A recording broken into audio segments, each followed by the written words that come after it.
So we are watching Simpsons Treehouse of Horror episode 4. And my neighbor's bass is cranked up and I hate it. Okay. Okay, we're going Are to you start ready the to video. start the video? Yep. 3, 2, 2, 1. 1. Play.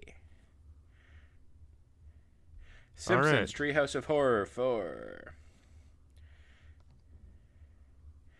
This is one of the classics. Season 5, right? Like they didn't do the first season. They didn't do a Treehouse of Horror, so it's always like off by one number. But yeah, season 5 is probably the best season. It got so crazy. And the animation was just right too. Actually, no, Homer's head was a little off, but it was still like his facial expressions, his blank stares. Like never did you see a better blank stare on Homer's face than season 5.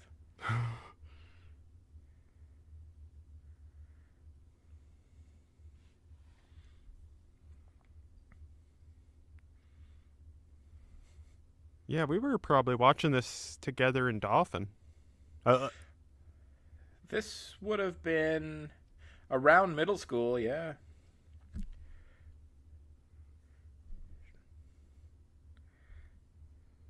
I'm going to have to stomp on my floor in a few minutes because that bass is killing me.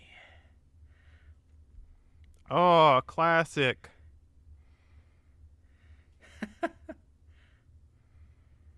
Oh.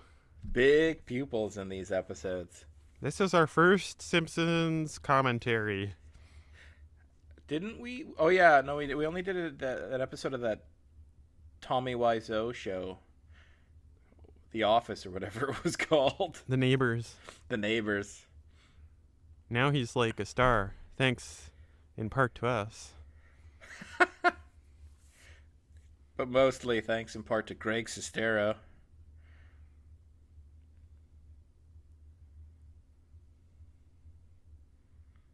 So you're saying that old man line came from that Conan guy? Which one? Because you said Conan O'Brien or whatever, he made all the jokes about old people. Yeah, he didn't like old people. Apparently, like. But what was the line? Yeah, it was like really mean spirited. But on the commentary, there's that picture of the scene where Bart goes to the old folks' home and he says, "I'm looking for my grandpa," and then that old man says, "Here I am, sonny," and it's not. And Bart's like, "You're not my grandpa." It's like, well, maybe not, but can your grandpa do this? And he starts doing that stupid dance, and then they lead him away, and he looks all depressed, and he's like, oh. But on the commentary, Conan O'Brien is like talking along with it. He's like, yet another old man. Look at him. He's wasting everybody's time. He's not talented. He should just go away or whatever. It's like, Jesus Christ.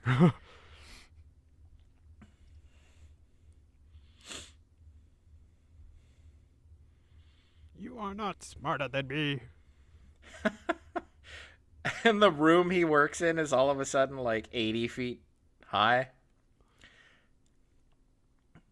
A lot of pipes, too.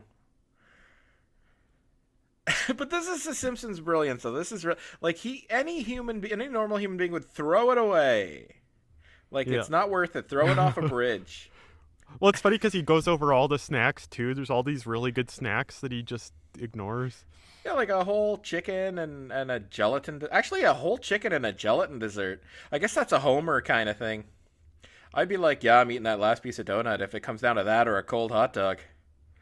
I like how Homer, like in some episodes, he's like, "Oh, we're so poor, I can't afford an air conditioner." This is a man, single income, owns a house, 2 kids, trim wife, 3 kids. Like I don't own a house. Thanks for summing it all up for us, Frank Grimes. Because that's funny, right? Like that's what. Oh, the one thing about Flanders is, if you notice, he blinks his pupils. Nobody else does that. Everybody else blinks their eyes. He blinks the little black things. Yeah, like they change shape. Huh. Especially, it's the most pronounced in the episode where the Simpsons kids are taken away from Homer and Marge because of bad parenting, I guess. And they go to live with the Flanderses as foster parents. And Flanders is playing peekaboo with Maggie, and instead of blinking his eyes, he blinks his pupils. It's the weirdest thing. Oh, and this is just classic. Yeah. Like it's just Just every scene in this is like, it's like, and you could get away with it too because like this is saying something. This is like the writers saying Homer is such a glutton that he can eat all the donuts in hell and want more. And like people have to have faith in your character because it's sort of a not a pretentious move. I don't know what you call it. Like my character is so interesting, so unique, is so capable. Even though it's not much of a thing to be capable of, you're still telling the audience Homer is the best at something. That is eating donuts. I like Lionel Hutz. I like here where they make their rules. He's like, first some deal.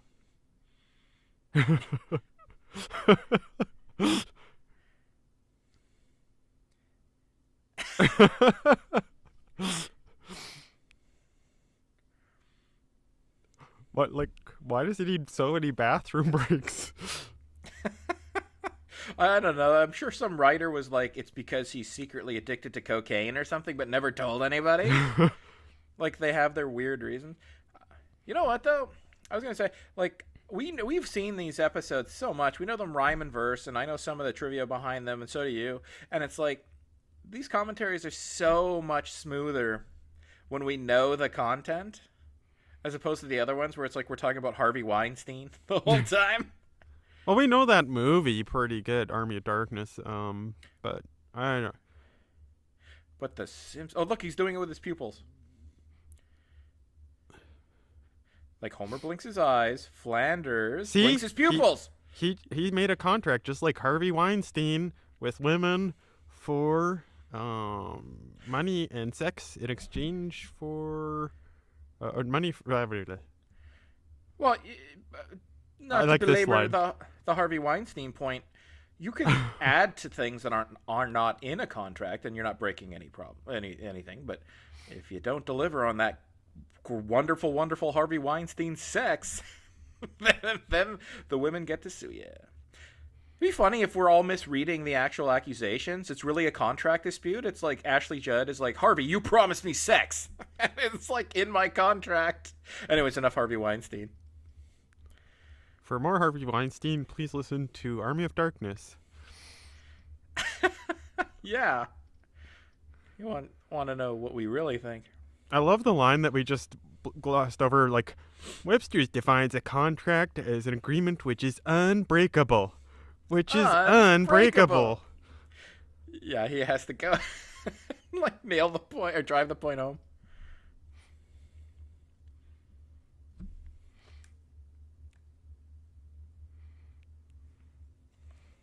If they made this episode today, the Jury of the Damned might include Bill Cosby.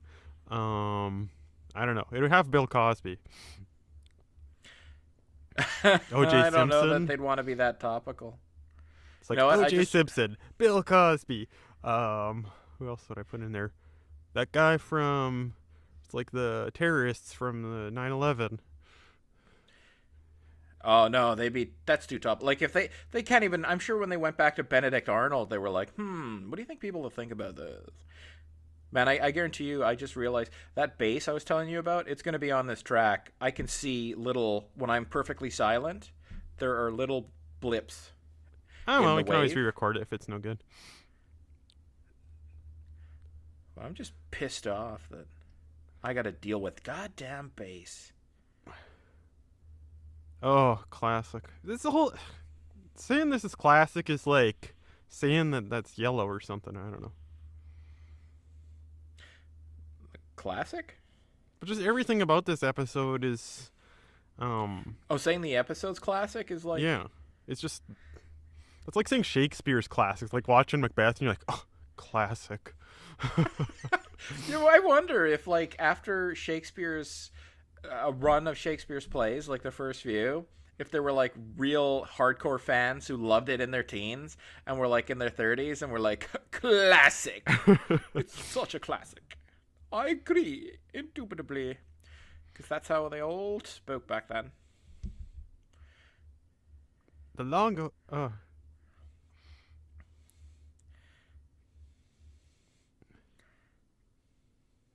This episode is really. This is one of the legitimately scarier episodes.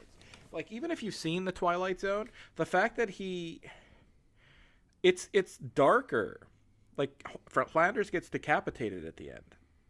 It's raining, and then Willie gets on the bus, and he's like, "I had to kill my favorite mule," or whatever. Well, when he says, "I hope this is sweat," is he implying that he thought he had a wet dream? I doubt it. I was terrified of wet dreams when I was young. I don't think I've ever actually had a wet dream. Well, I don't know what to tell you, man. I'd say maybe you're missing out, but maybe you're not. I don't know. They never seem to, from personal experience for me, they never go right. I just always take care of business before I go to bed, so there's never any need for a wet dream. Always take care of business? Like, yeah, I guess that's it. 99% of the time. Yeah, I'm not going to divulge what I do, but I never do. I'm horribly, horribly impotent. And I always have been.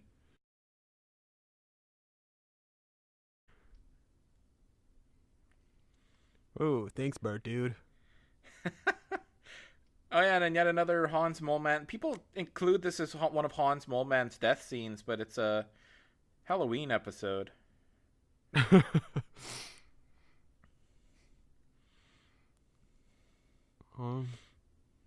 Yeah, when I was in high school, I referred to Simpsons as like modern Shakespeare. And then I felt really bad, I think because the later seasons were so bad. I was like, man, what was I thinking? But then I found out there's this whole nerd culture that said the first 7 seasons are good and 8 is okay. And after that, it's zombie Simpsons. No, I think, I actually, this is going to sound like it's going to sound, but I don't like seasons. I'm not a fan of the Oakley and Weinstein seasons so much, 7 and 8. But I do like the 9 and 10. And then after that, 11's down. It's all downhill from there. But Brian Scully's seasons, he's considered to be the killer of The Simpsons. Like, The Simpsons jumped a shark before Scully came in, and it was all downhill from there. I think Scully did a great job in his first 2 seasons. I'm not the biggest fan of the Oakley and Weinstein seasons 7 and 8, except for the Frank Grimes episode. And that's really controversial, that one. Yeah. Like, you can almost peg a lot of people. They'd either peg that as the worst episode, like where the show became bad, or the Raybo Karabekian episode. Raybo Karabekian, Armin Tamzarian. Yeah, I don't know what the hell I was talking about. Are you talking about Bluebeard, the Kurt Vonnegut novel? Oh, that's my favorite Kurt Vonnegut novel. Which is, I don't want to sound like one of those people who picks obviously the most atypical and under the radar work of somebody who has many famous works, just to say, oh, I thought Return of the Jedi was actually the better of all the Star Wars movies, like one of those people who likes the worst one or the most obscure one. But I did like that just because I like the character Raybo Karabekian. I don't even know if I'm saying that right at this point, but I listened to the audiobooks, so my pronunciation's probably more canon. But my favorite's Sirens of Titan. I really like that.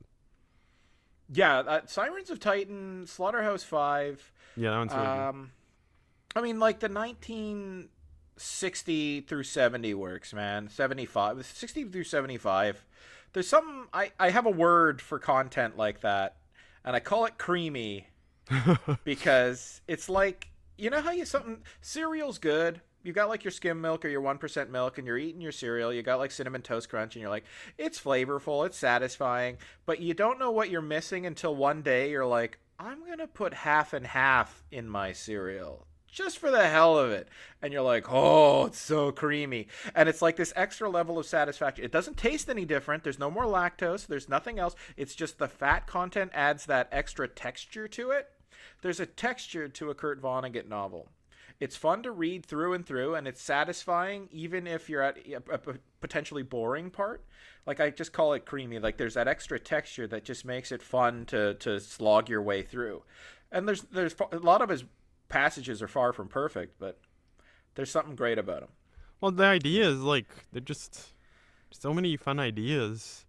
Yeah, that's it. Like fun. He calls them whiz bang ideas. Like, here's the whiz bang idea of most science fiction stories. It's a crazy weapon, or it's a crazy something. Like in Cat's Cradle, he's like, my whiz bang idea is Ice Nine, and he's so self-referential, and it was new at the time. Right, like Pomo novels, I think, were coming into their own around Novogut's Kurt Vonnegut's time.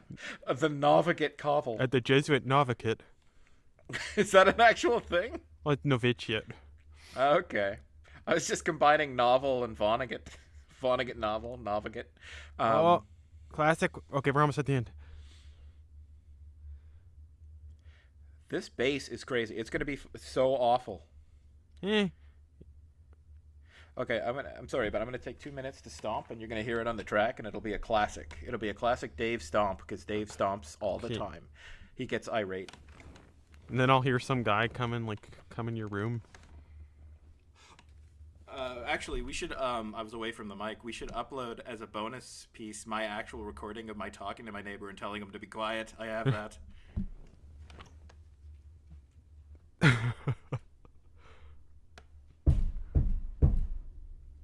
Possibly a mummy.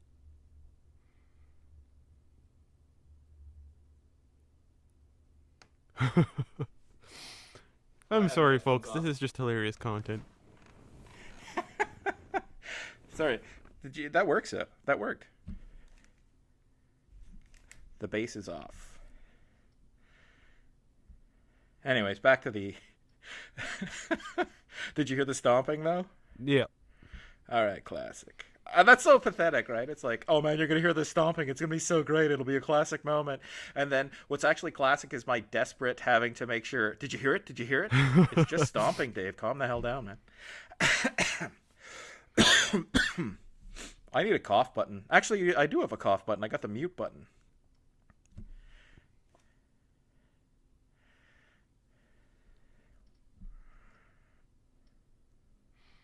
This has like many of my favorite movies. Bram Stoker's Dracula, Salem's Lot, which is not really a favorite, but I liked it when I was young. I don't know why. I guess I've never seen two. Salem's Lot. Yeah, they really need to remake that bitch. I should watch it then. It's too long. They could do a really good remake of that, though. Like, I don't know why they took all Stephen King's novels and made terrible TV movies out of them. Like, who thought of that? Everyone, I thought it was okay. I like Storm of the Century because I like movies about storms. But Storm of the Century's ending was, it's typical Stephen King garbage ending.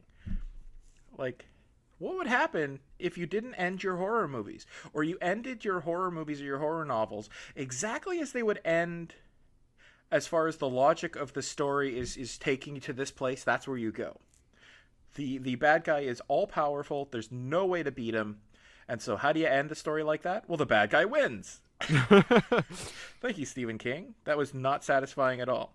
Like, that's part of those stories, right? Like, how are you going to beat this formidable bad guy? And Stephen King's novelty was, you don't always have to. Yeah. I've yet to see The Stand, though. I got to finally watch that one of these days. Mother Abigail. Or Mother something about, I don't know.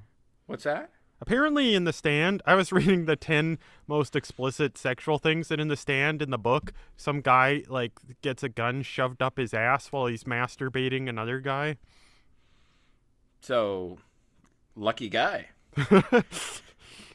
Hope nobody pulls the trigger. And he's, like, getting turned on by having this gun shoved in his ass. That is, I guess it is. I was going to say, was it like, because one of two things is going on. He's being manipulated.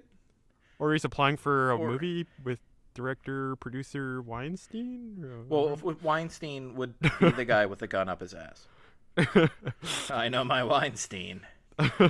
Put this gun up my ass and pull the trigger till it goes click. It went click right away. It's like, yeah, you want me shooting a hole in my colon? What do you think? It's an empty gun. But that's part of the kink, baby.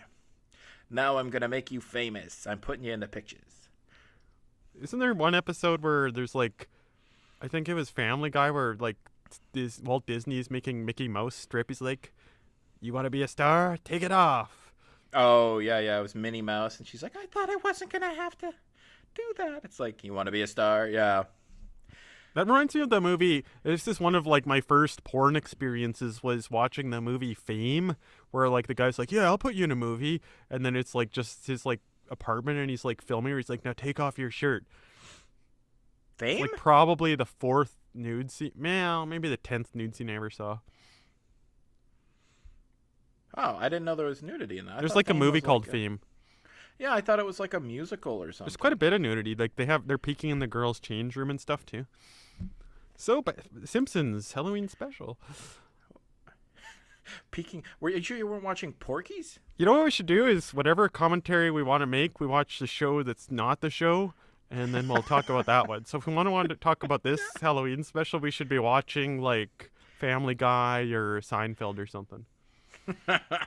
Seinfeld. I don't like Family Guy. I like Family Guy. I mean, what the Freudian slip.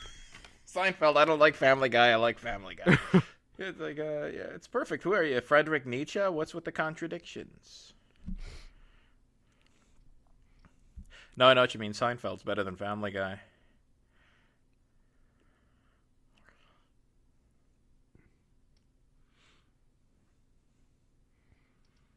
Yeah, I started liking Kenny Rogers Roasters just because they made a big deal out of it on the Seinfeld. I was like, Dad, we got to go to Kenny Rogers Roasters in Winnipeg, and it's like, They this had is one? the best. I heard it was good, but it was done before. Well, it was just rotisserie chicken. Like you can have that anywhere. You go to Co-op, get a. Oh, but though I'm not even gonna lie. A good rotisserie chicken, man, you have found something special because it is rotisserie chicken is usually very dried out. Like the pieces that should be the most tender and juicy are always dried out, like the drumsticks and the wings. The wings are burnt to a crisp. My brother has a rotisserie chicken restaurant in I was going to say London, in Montreal, that he goes to, and it's world renowned, and it's not actually on a rotisserie, but it's rotisserie flavoring, and it's flame broiled, but they just break the backs and they throw them on these giant grills, and holy shit is it good. It's crazy. You'll never be able to have it though. You don't eat chicken. And that's the end of the episode. That's hilarious. I don't think we talked about that episode at all, except for the part where I was like, man, it's easier to do an episode from a show we know a lot about. Well, we know this episode like the back of our hands. We know it. Not only know it, we know the things it's referring to. Yeah, like it's. Sometimes I feel like Simpsons is being a little lazy though, because like they just pulled stuff from. Well, let's just pull the Twilight Zone episode. Let's just pull Bram Stoker's Dracula, and we'll put Bart Simpson. Is that really creativity? The jokes, though. I mean, the jokes are all. The Simpsons is a vehicle for jokes, except The Simpsons cornered the market on the craziest structure of an episode. Like, until The Simpsons, I'd never. Like, sitcoms would get started where they allude to, oh, tonight I have to go to this horrible party. I'm thinking of Frasier. That's why I'm using that accent. It's like, I have an awful party at Niles's, and I know it's just going to be the most stuffy and boring of events, and, you know, everybody there, blah, blah, blah. And then they go to the party, and it's like, but then Frasier finds out that, oh, this girl you like is going to be there, Frasier. Oh, really? And then he's like trying to put on airs and stuff, and it's all rote and straightforward. I have to go to a party. I don't want to. Oh, there's a complication. Something interesting has happened. Go to the party. Comedy of errors, resolution, credits. The Simpsons would sometimes go for like 10 minutes on a completely different plot, and then all of a sudden, like 15 minutes in, the actual story would start. Like Marge's fear of flying. It's like they did what, it must have been like 10 minutes of like Homer trying to find a new bar to drink in, and it's like, where's this episode going? It's like, you would never think Homer gets kicked out of Moe's and you're like, oh, this is going to be an episode about Marge not being able to fly in an airplane. It was crazy. And I love The Simpsons for that so much. Sometimes though their jokes, like I found they like distorted my understanding of reality because I didn't realize they were jokes and I took them as truths. Like what? Which ones? Well, sometimes they do things where they're saying like they probably thought it was a joke, but I actually thought it was true. I can't think of the examples off the top of my head. Well, that's great for a commentary track. Anyway, we'll teach you that on the next episode, friends. But yeah, that was Simpsons Treehouse of Horror. Which one was it? 5? Episode Treehouse of Horror 4 from season 5.